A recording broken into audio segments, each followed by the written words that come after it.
Alrighty, I think we're online now. Sashes. One more minute. Where are we at? Okay. So my name's Matt Storms. Thanks for joining us.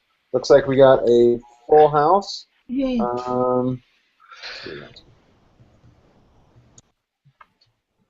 Okay. So we might have to ask.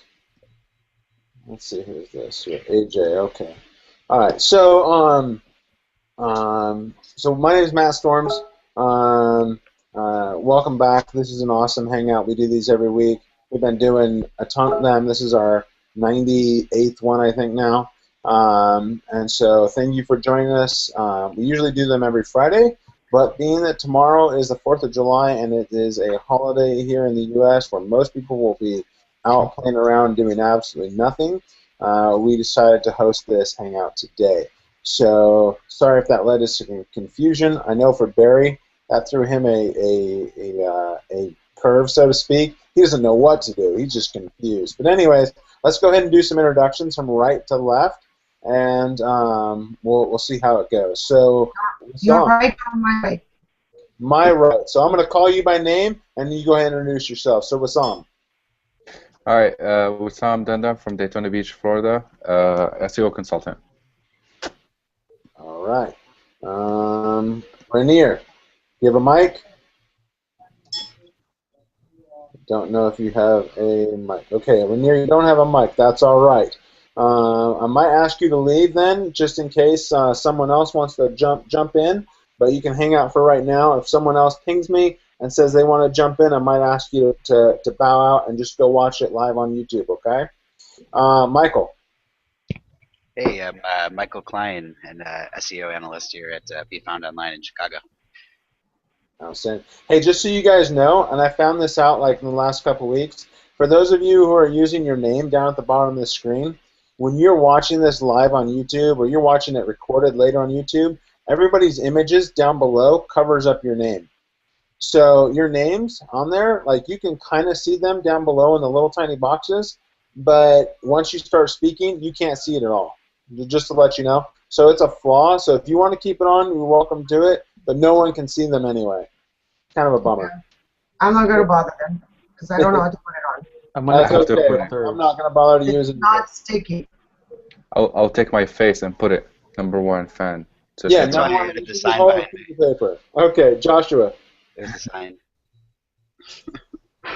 Hi, my name is Josh Bashinsky. I'm an SEO with 13 years of experience and 39 years of picking people off. So I'm very good at both. Okay, let's go to Joshua. Let's see, Joshua Berg? Joshua Berg. Yeah, I'm in SEO. I've been doing this stuff since back when we used to get our AOL CDs for 10 free hours. And let's see, I'm a SEO consultant, and I write on the topic. I especially enjoy Google Plus and also SEO as related to Google Plus topics. Outstanding. Eric. Eric Wu. I'm now the Senior Director of SEO at Edmunds.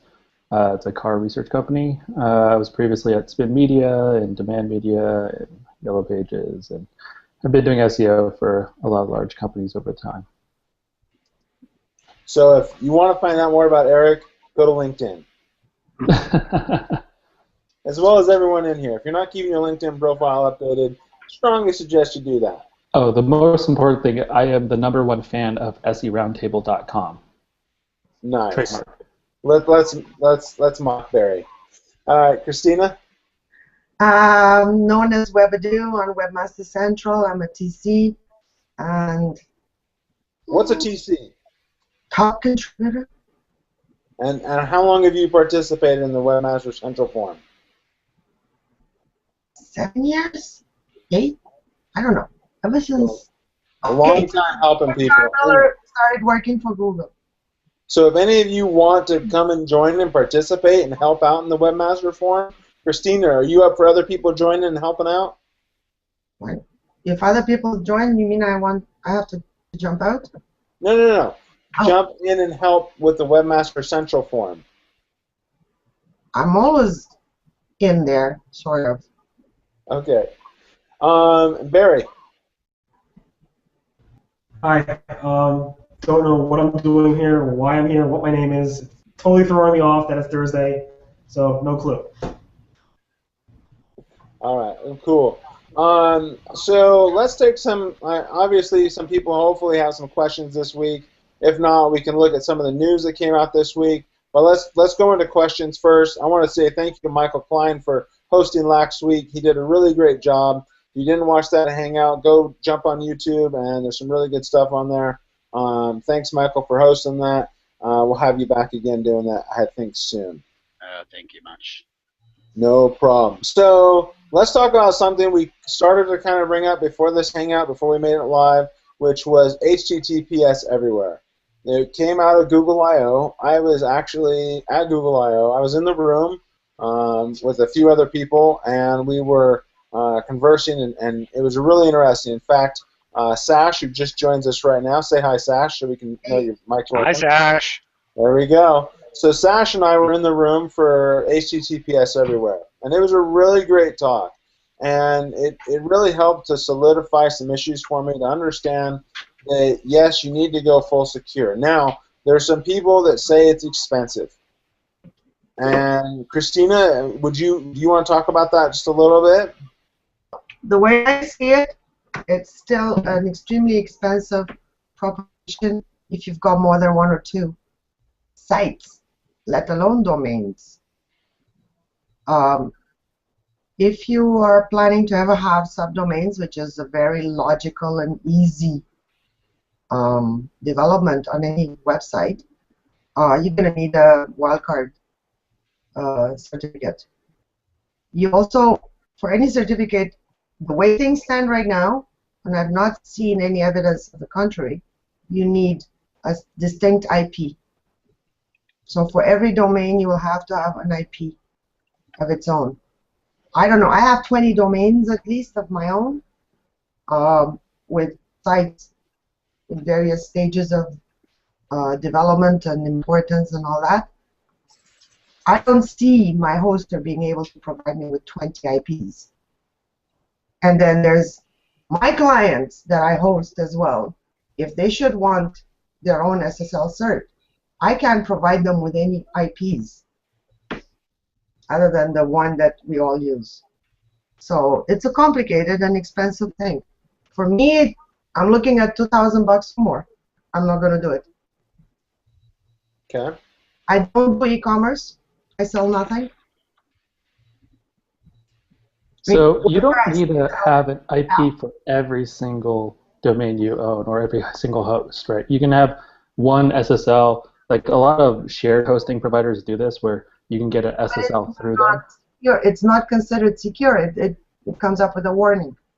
No, so that's where if you buy like a multi-host cert. So in Ilya Grigorik's talk, there's different ways you can get different SSL certs. So the cert that you're talking about is confined to just one specific host name and a specific IP. You can get wildcard, which will basically cover any kind of number of subdomains, which is more expensive. But there's one in between, right? The one in between, you can specify the different hosts. So if you know the multiple hosts that you have, like you know that you have this as your CDN, and you know that you have this as your subdomain, and you always have these things. It's not constantly changing like WordPress, where WordPress has, you know, dynamic subdomains. You can have a single certificate that covers all those things, and as long as it's tied to a single IP, right? So for you, it actually would be even better because all your domains are actually on one IP, so that actually helps you out. I didn't understand that from anything that I read. I understood that I need to have an IP for every domain, and then for that domain I need a wildcard certificate. Sorry, call me dumb.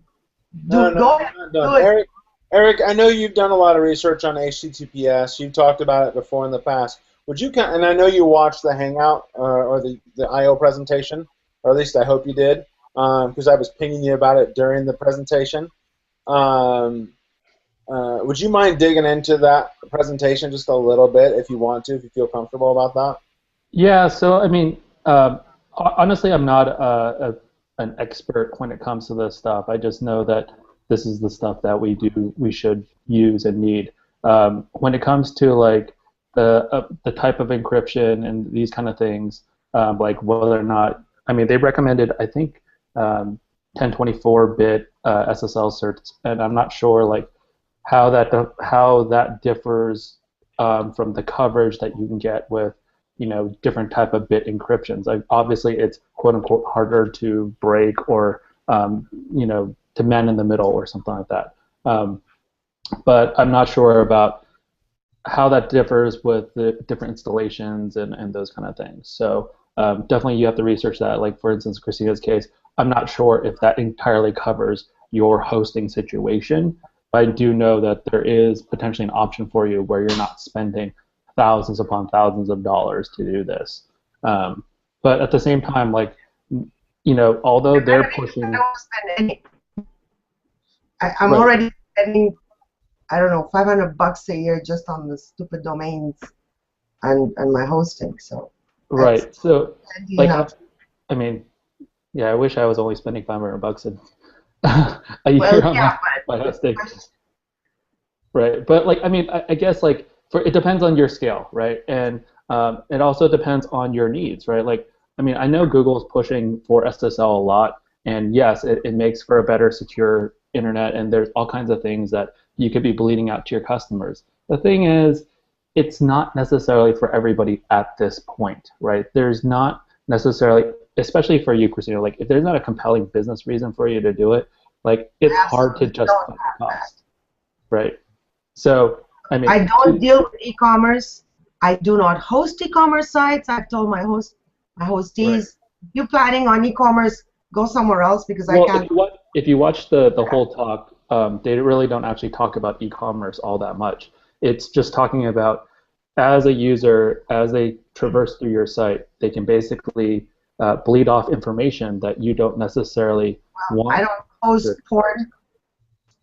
Was that? If I catch any of my hostees with porn on their sites, their history in no time. Right. Well, it's not even porn. It's just like the consumers who are coming to your site, right? Like if they're coming from different endpoints, and they may be like visiting your site about something that seems to be benign to you, but when in aggregate you put all these like metadata together, like the whole Edward Snowden thing, Google's trying to protect the populace in general, and they're trying to get webmasters to buy into this. Or religious sites be hosted on my account either. Right. I'm a real bitch when it comes to that. Right. You won't do religion, you won't do e-commerce, you will not do Here's the thing, though, Christina. Here's the thing, though. So, Igor and Elian, I always forget how you say what his first name is. So him and Pierre. So they made a thing, and one of the screenshots is like, if you're a mommy blogger, if you're a Fortune 500, if you're an e-commerce site, you can do. It's for any site out there. You can do it for. And the beauty of it is that it's going to help secure your user more to understand what the site is. Yeah, it might be a mommy blogger that can have it, but it's going to protect that user, and it's going to protect your site, and so that way it comes down from that whole NSA type issue. What would it protect that user from? For in a case like mine, where I have artist websites, hobby websites. So, I mean, like an artist website or copy website, right? It seems benign to you, but if someone can profile like another person and say, oh, this person seems to be an artist, or this person seems to be this, they can then on other sites prompt them in a way that can either damage your brand even, where they can say, oh, if someone's doing a man-in-the-middle attack where they're getting in between their connection, they can say that, hey, this site that you trust, this artist site that you trust, they want you to do this, and you may not have intended to say this at all, but someone with a man in the middle, and since you're not using SSL, they can actually drop things onto your site and rewrite your site at real time, and you have no control, and you would not even see that yourself because only the consumer is actually seeing that. Yeah, well, it's not me getting hacked, it's them. What was that? It's not me getting hacked, it's them. It's the visitors. It's the visitors that are being taken in by malware, not me. But it's their perception of your site now because they think that it's your site that's doing it, right? I mean, look, you have to take a step back. I mean, Google's trying to do this from a broad perspective, right? So it's a different perspective. It hasn't happened until now. Why would it suddenly happen now? Exactly. The thing is, it actually happens quite a bit. If you actually look at a lot of these ISPs that aren't like these large companies, especially like if you're in the United States, there's a lot of ISP, like a lot of part of the middle of the United States, they don't have a lot of these large ISPs. There are some really shady ISPs that like actually inject ads or affiliate links or all kinds of stuff. I did that at one point, and I bit their heads off. They were getting little ads for something or other coming along for the ride, and I said, "What is that garbage?" Yeah, and the thing is, you won't be able to stop that. Like, you won't be able to stop that unless you do SSL on your site. No. But they are putting it on the person who's requesting the site, not the site that sends the data. The site sends the data clean as a whistle.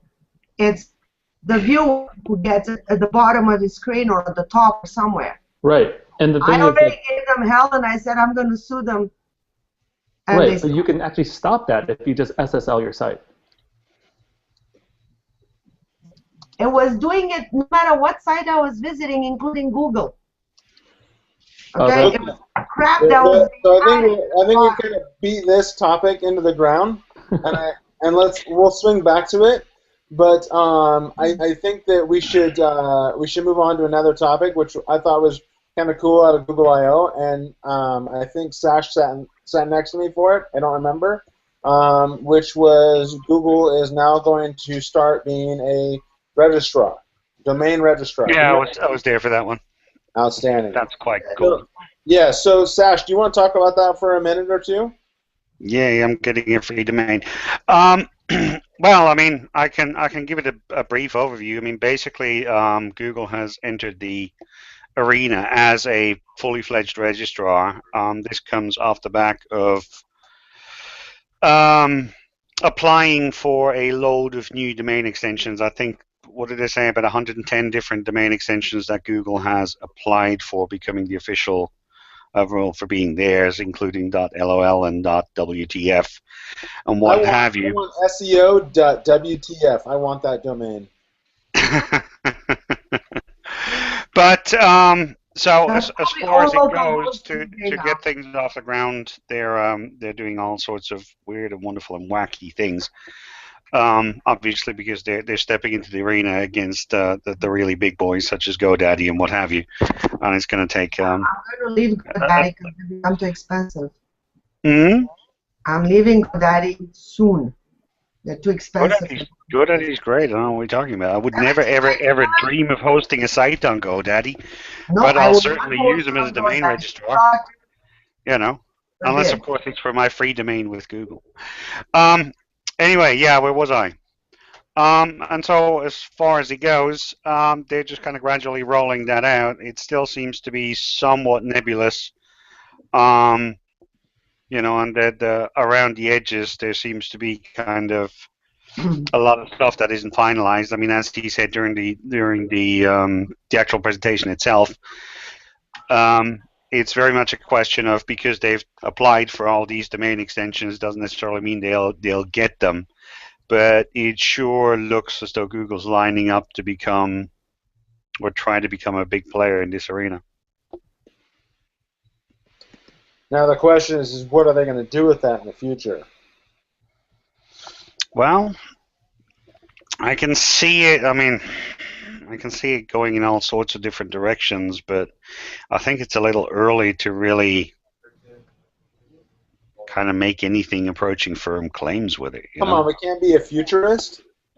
Huh? Yeah, I'm not a that was what I was futurist. saying. I'm You've not a been there. futurist at all.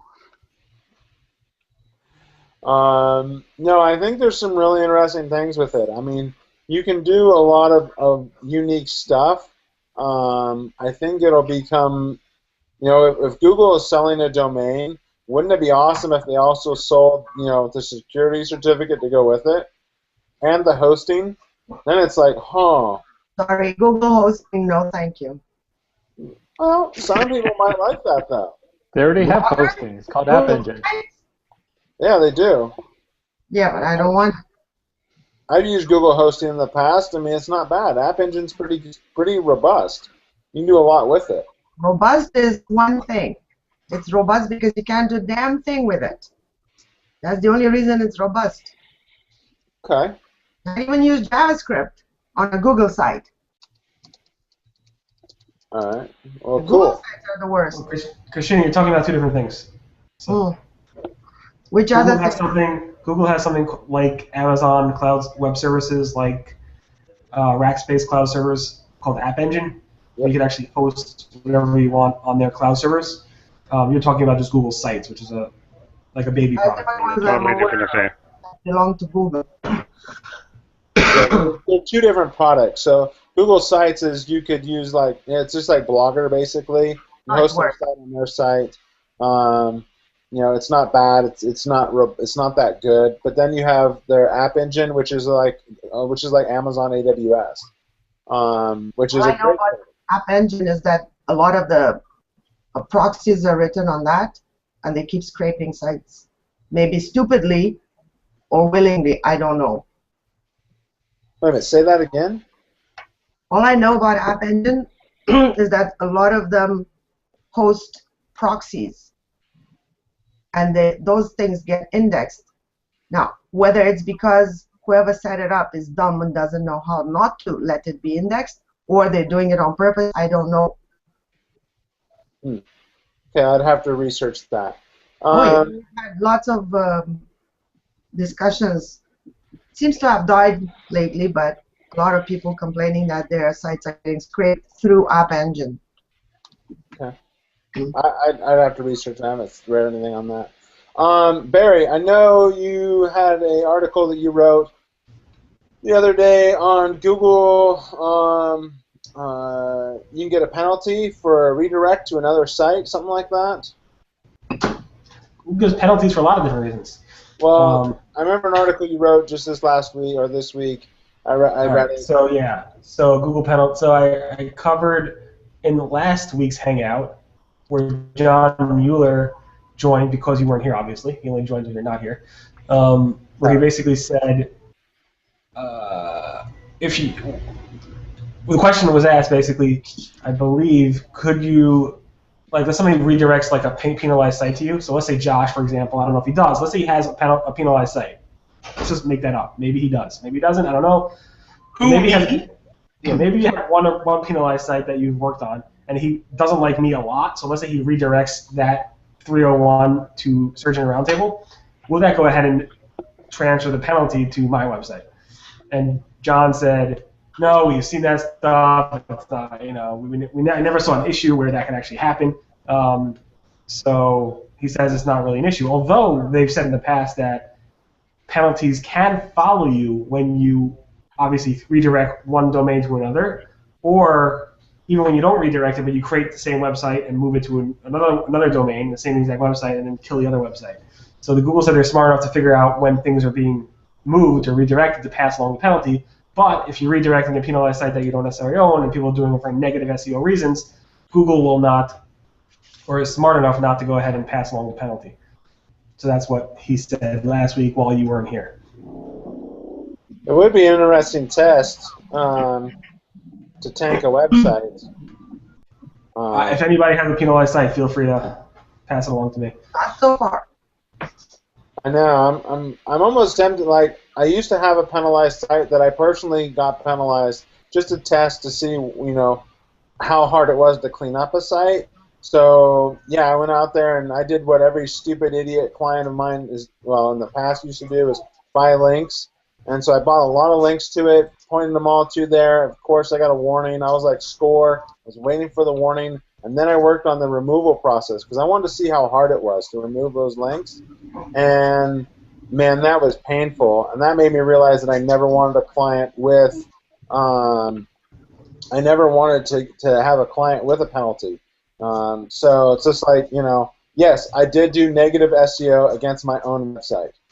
And yes, I freely admit that, but I did it to my own website to see what would happen because I wanted to work on my, for client sites. And you could 301 redirect the thing that you did for your own test to somebody and then blackmail them. Well, what I should have done is 301 it to another site that I own to see what actually would have happened. But I didn't think about that, and I've shut the site down and I let the domain go. And so, yeah, now I have nothing about it. So, anyways, I think that would have been kind of fun. All right, so Wissam, you want to talk about Mahalo guy? You want to explain that? Yeah, well, I don't know what to talk to him about. Let's bring the subject about him, where his hate against Matt Storms. He'd like to take revenge about what he did. Not Matt Storms. I mean Matt. Matt Cutts. I was like, I don't even know who you're talking about. Usually, Dude, I know you're on the hit list. And you don't even know it.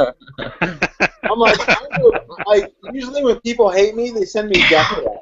Okay, and so I've gotten a few of those, but I was like, I never heard of this guy. Who's that? See, always. Hey, the good thing about it, you're always on my mind, so that's good. That's a good thing. Well, and scary at the same time. So who is this guy? What is his problem? What's his beef with Matt Cutts? And does anyone want to explain it? Because this is the first I've heard about it, and now I see Barry is posting a link. Yes, Barry is the most qualified guy to actually. Okay, so Barry, you want to speak about it? Give us a summary of your article that you wrote here. Okay, so Jason, who creates lots of different things, he's a very well-known angel investor and so forth. He created a website well before, maybe a year or two before the Panda algorithm was released, called Mahalo, or however I pronounce it. It's basically like an answer website, like one of those answers.com websites. And he is upset, obviously, because the Panda algorithm nailed him bad. So he posted yesterday, or I think sometime recently, on a site called Product Hut, basically saying, I'll quote you, Mahalo was an awesome effort by a killer team. We hit 10 million a year in advertising, all networks, 15 million uniques, and we were in the top 150 sites in the USA. Matt Cutts killing the business really pissed me off as well. He just smiled and told me, you don't have a penalty with blah blah blah eating grin. They targeted us for a destructive, and I had to lay off. About 80 American working from home full time. People were making about $500 to $700 a week, while the people at Google are spending $200 a week on gourmet food. I still got Google kicking us, and I have fire in my belly. I want to come back from them jumping me in the parking lot. Okay, did anyone call security at that point? About them not getting hit by a penalty, and that's, I guess, Matt Cutts' way of saying algorithms are not penalties. And two is he wants his revenge, I guess, in some way or another against Google and Matt Cutts for tanking his website. So that's his take. He's a very powerful man. I don't know if he's as powerful as Matt Cutts, but he's definitely very powerful. Here's the first thing I laugh about, and I just did a rough calculation. So he said he had 80 Americans he had to lay off, and they were making $500 to $700 a week. So we'll just say $700 a week at 80 Americans at 52 weeks a year. So that's $2.9 million, and yet they were making $10 million. So what was he doing with the rest of the money? Pocketing it or actually using it for good? To, like, I don't know, actually do constructive SEO for his website and hire the expert people who knew what they were doing?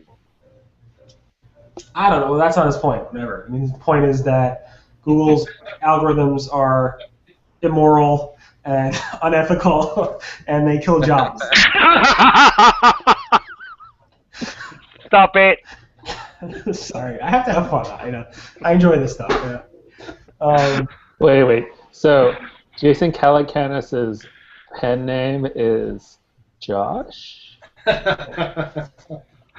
No, so like the interesting thing about Calicanis is interesting because when Mahalo started, it was actually a pretty cool product, right? They were actually trying to make Wikipedia a better product, or they were trying to make the Wikipedia of how-tos in a way where Wikipedia was purely factual, and they wanted to expand that into something that was more of a utility that people could actually benefit, like process-wise from, right? That Wikipedia was never going to cover, and they used this thing about humans to curate and create content and make it super useful, and then it seemed like they weren't getting enough traction, and they also looked at what Demand Media was doing at the time, and Demand was churning out a huge amount of of content, right, at different types of scale. And what Who is this Demand Media of which you speak?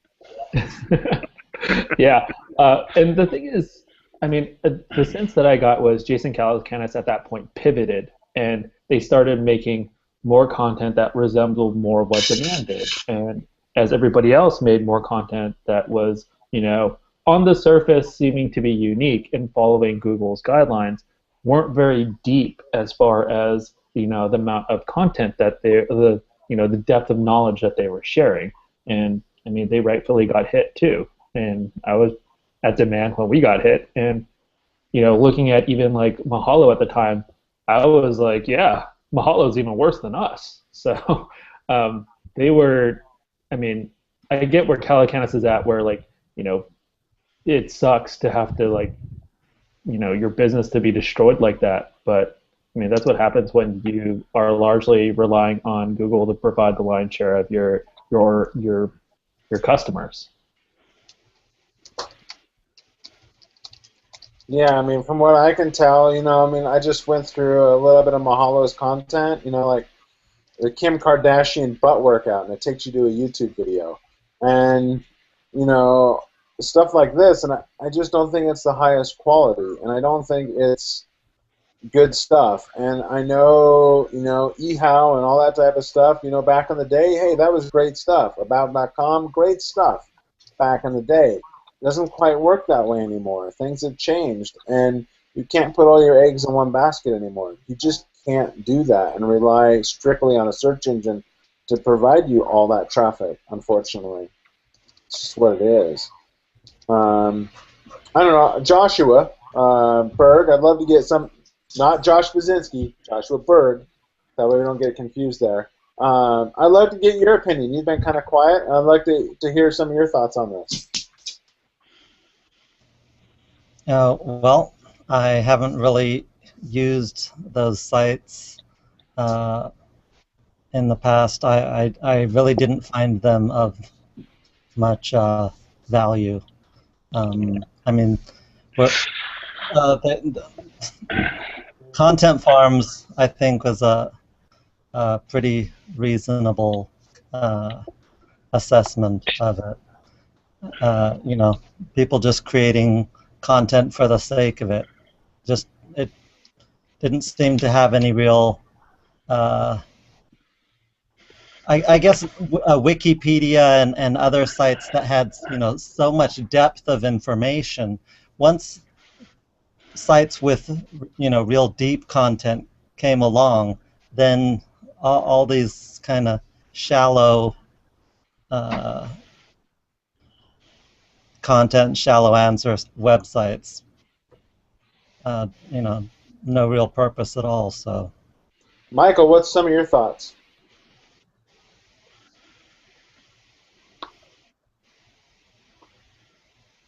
You there, Michael? Mr. Klein? I think Michael is off in Pandora land. And Josh, you want to make a comment?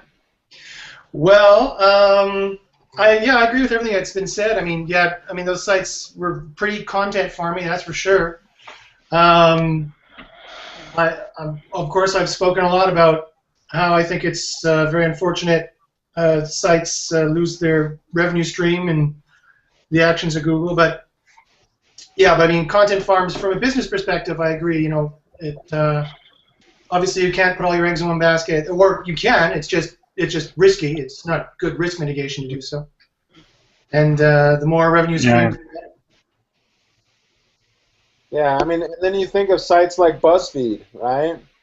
It's just a GIF or GIF, however you want to say it. And you know, those, you know, I look at those sites and I'm just like, oh, top 30, you know, whatever, and it's just, you know, just a picture and an animated image, and I'm just like, how can this be any helpful to the user? It's not. It's just link-bait spam. So, yeah. Of course, it's not really fair in this way that I'm going to mention, that the web is evolving, and so the content that people are expecting is getting more and more nuanced and better, more magazine-level quality content. Back in 2005, a content farm was the state of the art, right? It was the content you'd expect to find on the web, and everyone was perfectly happy if they got a kind of a half-crappy answer or a kind of a generic answer that was copied all over the place, because you know, it might very well answer the question. So I don't know. On the one hand, sure, I like my web to be more magazine level quality, and most people do. On the other hand, this constant push to make a better website and this competition that we're all in, I mean, it's somewhat self-defeating at some point. There's only so good web quality can get before we're all like, okay, well, every site is as good as Wired magazine. Okay, fine. So now there's no way for Panda to sort between different websites because they're all maximally good. You know, I think it just, you know, I think it's ironic in a way. So let's talk another subject that's kind of along this line. The AP came out with a press release the other day, which I thought was quite unique, where they are going to start using automated machinery, or however they're going to do it, automated content writers to write content about stocks, and then they're going to expand that into sport. Can you repeat that, Matt? We didn't quite catch that. Sorry about that. So the AP is going to be writing automated content around stocks and things like that, financial information. And then they're going to also, after they get that going, they're going to be writing content around sports. No. No? No. Break it down for me, Barry, because that's what the press release said, I thought. No. So the AP is specifically going to start using two different technologies to be able to look at specifically investor reports or investor reports by the quarterly reports, and based off that structure of data, they're going to be able to produce their quick write-ups. And instead of producing about 300 to 400 per month, they're going to do, or per quarter, they're going to do about 4,000 plus. So they're going to do crazy amount of content generation. They said they've already done this in the past already with sports, wins and losses and stuff around that. So it's been done for like the past several years on the sports side. So it's kind of old. Meaning people have been doing this already, and now they're just going to apply it to investor reports. Josh, so I can give some color here. I mean, like, automated insights has been around for a while, and that's basically what AP is using. And they're taking like a basic, machine learning, natural language processing approach to writing content.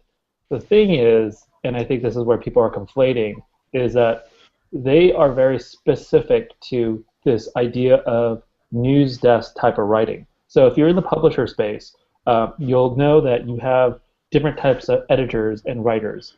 And you have your feature-length writers who will go out into the field, do a lot of research, write these long feature-length articles that may take them a few weeks or even months to actually hunt down, do the research, and do the reporting on. Great quality content. The thing is, not everybody wants to read that stuff. So you also have your other type of editors who write daily kind of things.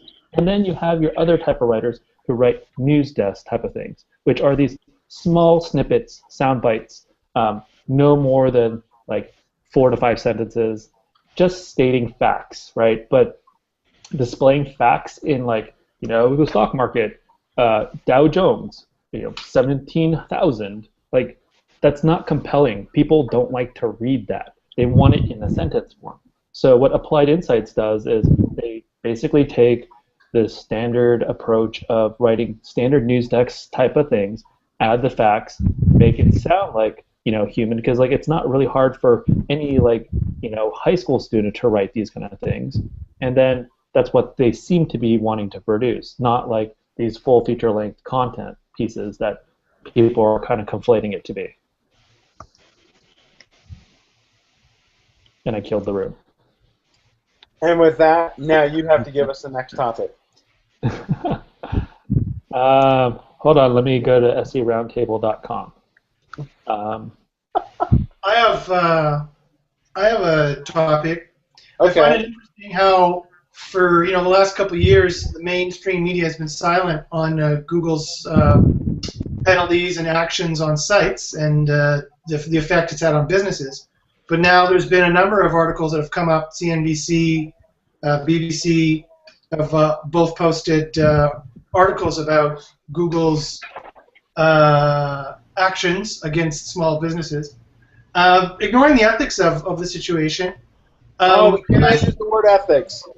I said ignoring it. Ignoring that, what do you guys think of Google's stance just from a public relations standpoint? We're all marketers. So what do you think of their stance just from a public relations standpoint? Because it seems to me that it's backfiring a little bit for Google, especially when Matt Cutts is admitting at SMX Advanced that, and I quote, the pendulum may have swung too far to this more draconian side. Pendulum is the quote, not the draconian thing. That's good. So yeah, it's interesting because pre-Panda, all those negative articles about Google and their search results stinking and producing low-quality content from sites like Demand Media and stuff like that. So, and if they do something in the release algorithms that get people penalized, it's like they can't win. I don't know what the right answer is. You don't know what the right answer is, but it's just, yeah, they just can't win, and it's all Matt Cutts' fault. That's 100% true. No, I don't know. They can't win. They really just can't. I don't know. What are you gonna do? But what do you think of it from a PR standpoint? When most of us here are marketers, so how will we fix Google's public relations? How will we fix their branding? We offer anybody who goes to HTTPS gets a ranking boost. Are you just being flippant and glib because you're getting tomorrow off because it's a holiday down there? I don't get any day. I work every single day, except for Saturdays. I'm off on Saturdays. But every other day I work. Everybody works Saturday nights, so I never get off. So let's talk something else. I think it might be kind of cool. So I think of this room, there's only two of us that actually have these. And Sash, how do you like your watch? I find it utterly redundant in the face of glass, I'm afraid. It's I don't know. It's like being given a go-kart when you're already driving a Porsche. I don't know. Many years ago, my husband had a watch that looked just like that. It was meant to be a calculator and watch. Ashley has a watch like that. Ashley Berman Hale. Ashley's watch is so cool. It actually has the buttons on there, and I thought it was really neat. But I gotta tell you, I've been wearing mine for the last week now, and I'm digging it. Okay, so I think it kind of took us a break there from Josh's question that gave us a little bit of time to think about it. And so, Josh, I want to come back to your question. Okay. So. Okay. So this is just from me personally, okay? This isn't anybody else. This is just how I feel about it. So yes, companies, not just SMBs, but even major companies have been hit in the last few years for doing stupid stuff, okay? Or even doing stuff that they didn't realize was stupid. Why didn't they realize it was stupid? They did it for a purpose. They did it to push themselves higher. Exactly. Why wouldn't they realize it's stupid? Well, sometimes, they're influenced by people who just don't know, and they're not asking the right questions. How many times have we all stepped in this room for somebody who they hired someone only to realize that that person was doing a little bit of a bad thing, and then they realized their site basically tanked, Like I'm working on a site right now where they hired a guy, and a week later he changed the robots.txt file and basically tanked the site. And then he did a few other things, and they can all relate it to the exact time frames that he was there. He changed their URL structure so horrendously bad that it basically tanked their site. And didn't bother to do any redirects when he changed the 301 structure. So it really, so when he changed the URL structure, so it completely ruined the site. And the owners of the company, they didn't know that they shouldn't have done that. They don't even know that they should have even been asking the questions. It's like, well, what's going to happen if you change this stuff? They didn't know all those things. And a lot of people, a lot of marketing, VPs and CEOs, they don't know those answers. They don't even know the questions to ask. That's the problem. It is a problem, and that's where. When you SEO, you don't know the basics. You can't. Exactly. A good person who is hiring an SEO or hiring a growth hacker, or whatever you want to call it, should have enough insight to understand the basics of what is going on. And I think that comes to us as a community to be able to tell those people, like when I sit down and I say, okay, well, we're going to make a change, and here's what's going to happen. And I go, this is part one, okay, and this is what's going to happen if it goes good, and this is what's going to happen if it goes bad. Now, I'm pretty sure that this is what's going to happen because we're going to adhere to best policies, and you're going to get X, Y, and Z out of this. Matt, but that's not Josh's question, I don't believe. Josh's question is more about what could Google do to the general public to, because either way they go about it, if their algorithms don't block spam or if a spammer gets hit by their definition, they look bad either way. So what could Google's PR team, marketers team do to help improve their, I guess, their perception out there? They're no longer the cool company that everybody wants to be with. They are more like a Microsoft and everybody hates them. Exactly. They've become Microsoft of the late 90s. I mean, I think the answer is they got to stop being arrogant. They come off as we give you statements when we feel we have to give you statements. They come off as saying, we're not important enough to answer, and they give blanket horrible statements because they feel like they're too busy for the public to care about. And that's the perception that people get about them these days.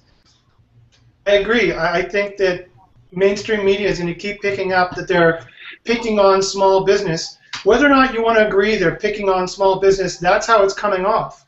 And that's the risk for their public relations strategy. And I think the only way to solve it, and already I think the moral thing to do, would be to be nicer, right? The only way to solve their public relations issue and to not seem elitist and not seem arrogant is to be nicer. And I think they have to be nicer to business. I think I'm going to have to come down on Barry's side of the fence with this one. This is a no-win. This is a total no-win. It is tough, definitely. And I think of it like this. You're drinking beer. So I've asked the question to this, and I have never gotten a response, and I don't believe I'll ever get a response to Google. I asked the question last year during the TC Summit. I said, how many people, on a percentage basis, have Google Analytics installed on their website? A lot of people. We know that. Okay, we all know that a lot of people have that. And then how many people actually have Google Webmaster Tools installed on their site? We know not that many. We know it's a smaller percentage. Barry, you showing me just 2 people? Just you and me? Me as well. And you? Okay, so 3 of us? Outstanding.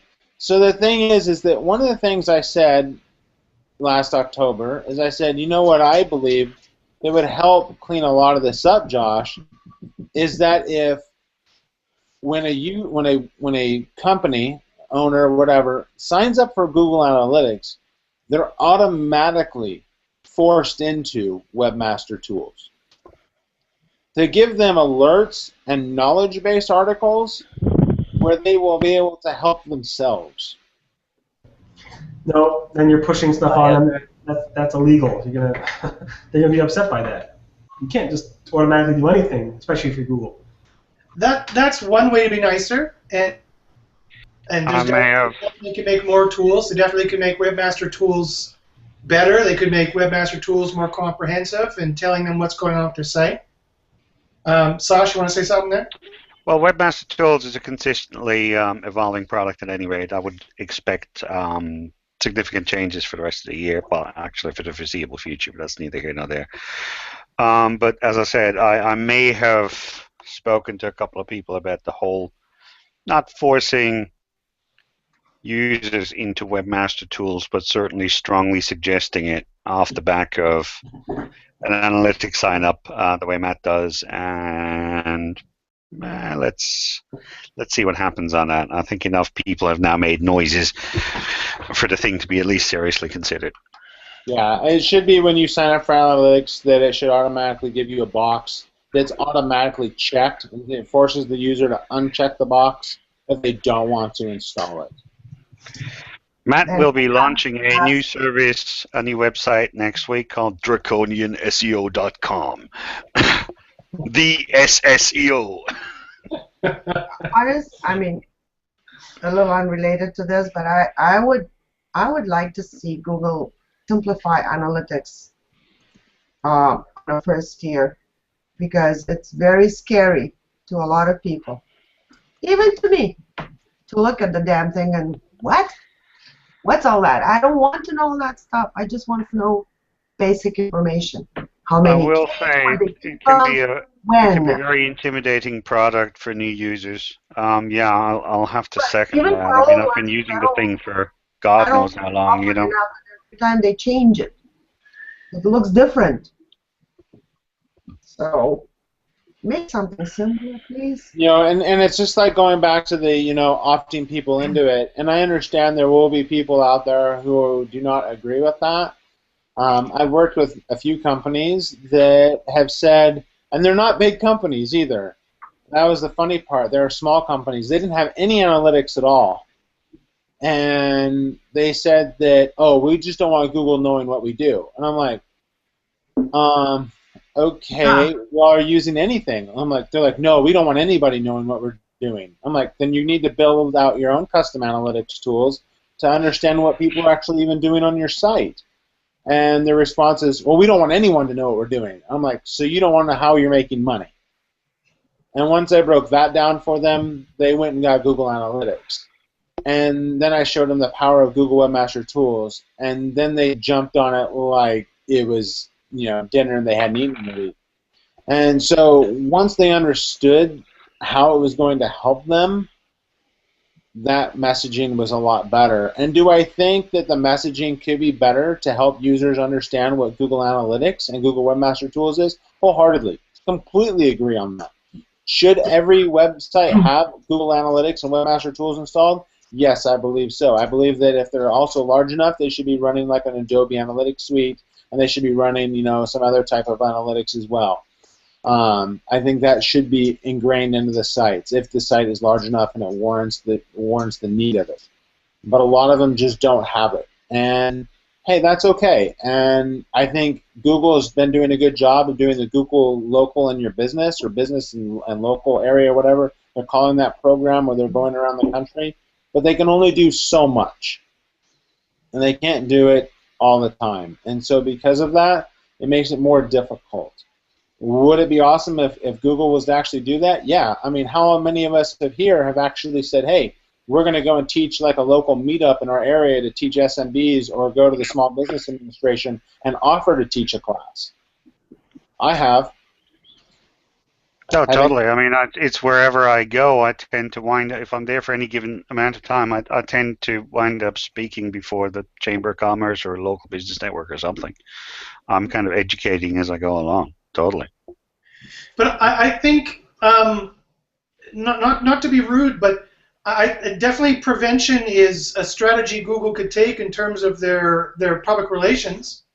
But trying to educate people to be smarter is not really the answer, I think, for their public relations. I mean, if they're still perceived to be picking on small business,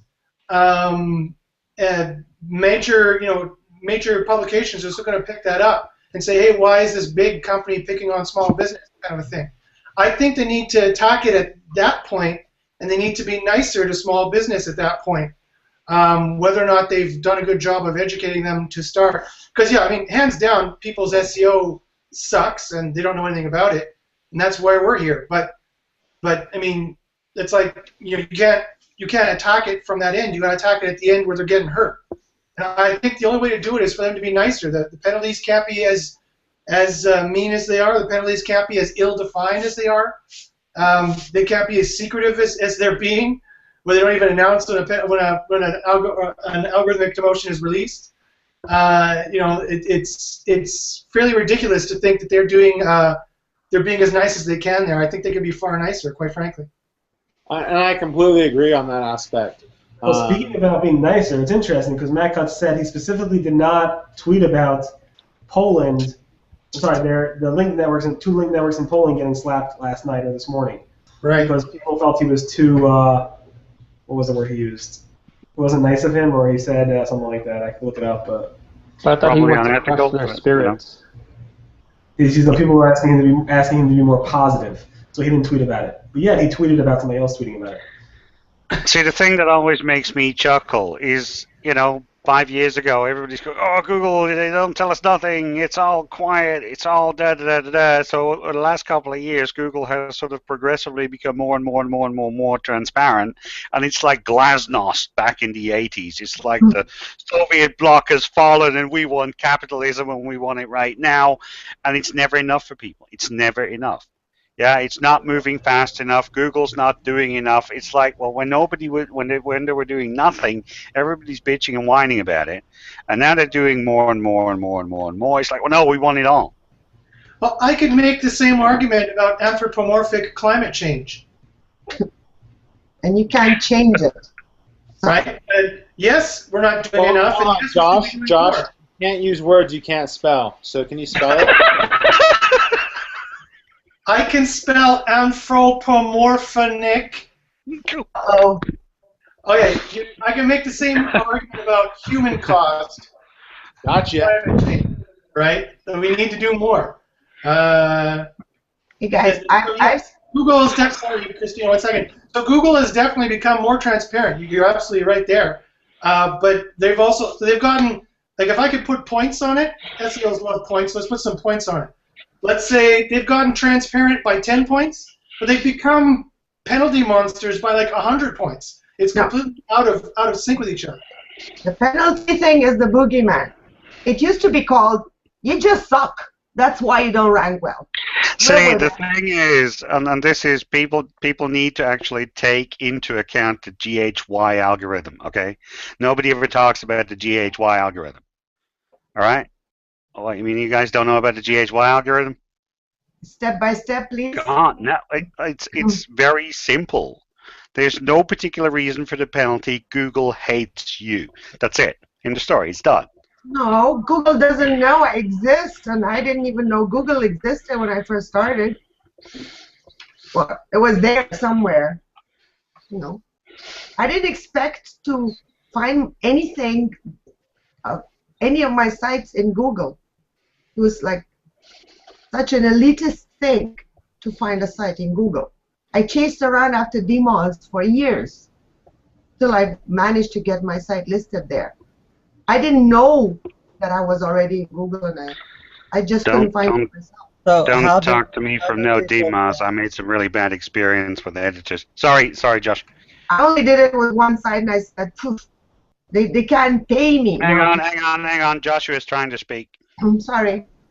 I mean, what do you think people are going to think about? There's more unpopular changes on the way, with the knowledge graph expanding, right, and Google scraping sites and putting up content.